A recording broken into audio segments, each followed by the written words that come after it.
Hello everyone, welcome again to Tara Let's Hobby Shop. Meron akong experiment na gagawin.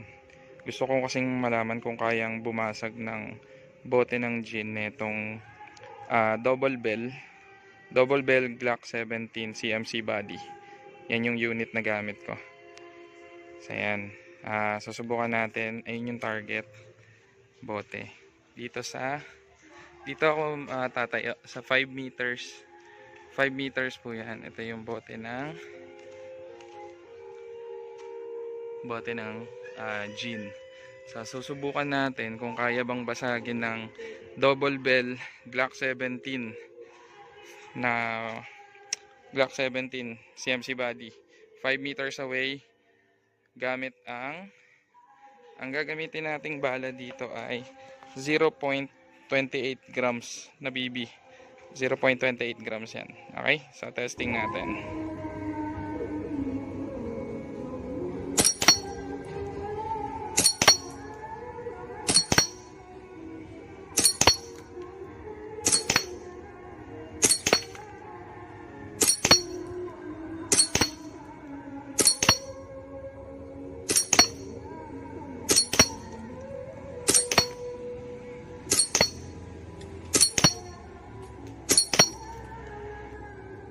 So yun guys, tinest